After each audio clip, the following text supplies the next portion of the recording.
बिस्मिल्लाहिर्रहमानिर्रहीम। अस्सलामु अलैकुम। मैं हूं आपका भाई अब्बास हमदानी। आज का हमारा टॉपिक है रूहानियत, पाकिस्तान और आखिरी मुस्लिम आज़म।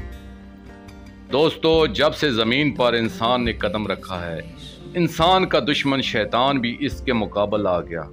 तब से खैर और शर की जंग जारी है।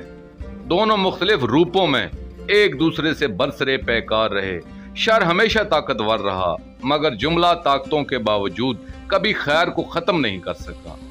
हर दौर में खैर ने अपना वजूद बरकरार रखा। हाँ, इसमें कभी कभी ऐसा भी होता है कि खैर को अपनों की लाताअल्की की वजह से बज़ाहिर पीछे हटना पड़ा और पर्दे में जाना पड़ा, मगर फिर भी वो शर से उलझता ज़रूर रहा।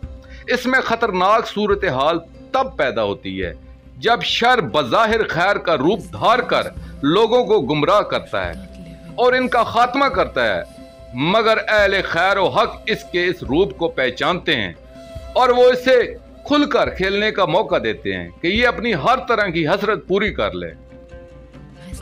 दोस्तों, खैर का मरकज अल्लाह का नुमाइंदा मज़हर कुल होता है और शर का मरकज शैतान मलाऊन।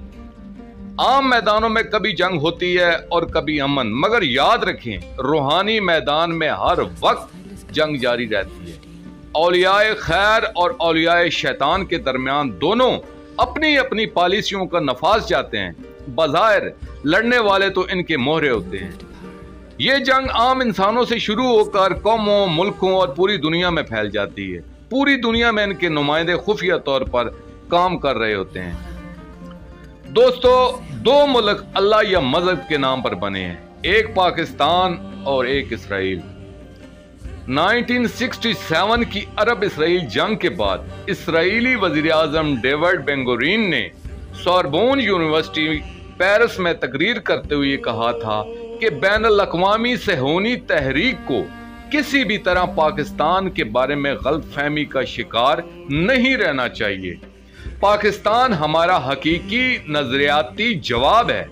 पाकिस्तान के ज़हनी व फिक्री सरमाया और जंगी व अस्करी कुव्वत व कैफियत के आगे मजबूत बंद बांधने के लिए हल सोचना चाहिए।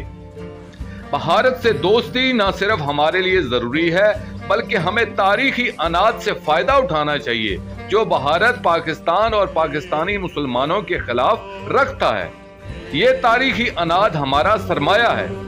बहवाला यरूशलेम पोस्ट 19 अगस्त 1976।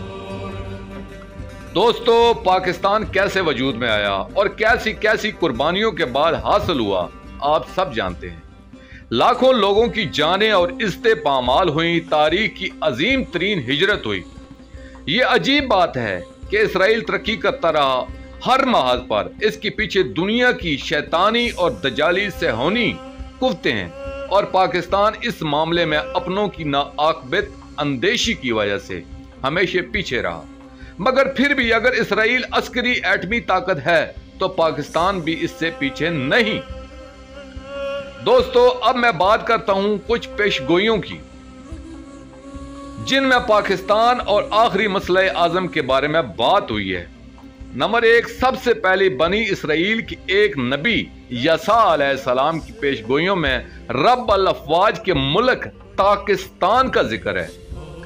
अरबी और अबरानी जबान जानने वाले अच्छी तरह जानते हैं कि इन जबानों में पे की जगह ते और बे इस्तेमाल करते हैं।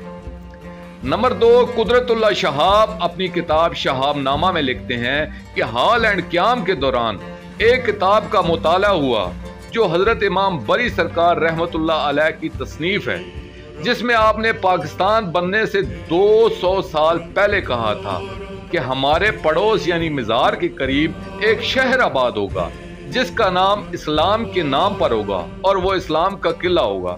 दोस्तों, ये भी याद रहे कि सबसे बड़ी इस्लामी लाइब्रेरी हॉलैंड में है। नंबर 3, मुमताज मुफ्ती अपनी किताब अलीपुर का इली में एक बुजुर्ग का वाक़या लिखते हैं जो इन्हें कहता है कि तुम्हें पता है पाकिस्तान का नाम पाकिस्तान क्यों है? क्योंकि इसमें पाक ज़ात का तख्त लगना है। नंबर 4, शाह नेमतुल्लाह वली रहमतुल्लाह अलैह की पेशगोइयों इसके अलावा हैं। اور دیگر اولیاء اور فقراء اور خصوصی طور پر اپنے دور کے کلندر علامہ محمد اقبال کے خواب کو شامل کریں اور ان کے خطبہ اعلی آباد جس میں آپ نے پاکستان کا پورا نقشہ کھینچا ہے۔ دوستو، پاکستان 14 اگست 1947 میں معرض وجود میں آیا، جس کا عدد 7 بنتا ہے، جس کا روحانیت میں ایک بہت بڑا مقام ہے۔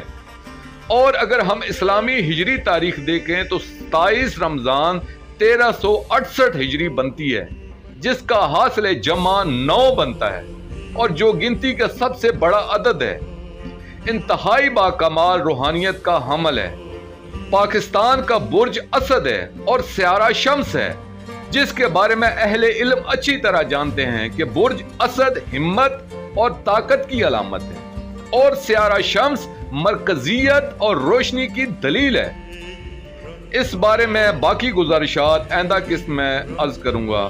اپنی رائے کا اظہار ضرور کیجیے تاکہ میری حوصلہ افزائی ہوتی رہے۔ دوستو، آخر میں ہم دعا کریں گے کہ اللہ تعالیٰ کی ذات اپنے آخری مصلح اعظم آخری مسیح کا جلد سے جلد ظہور فرمائے تاکہ دنیا میں امن شانتی قائم ہو، دنیا میں سے ظلم اور زیادتی ختم ہو اور نظام مصطفیٰ قائم ہو اور پاکستان کی مرکزیت پوری دنیا میں واضح ہو۔ اللہ آمین۔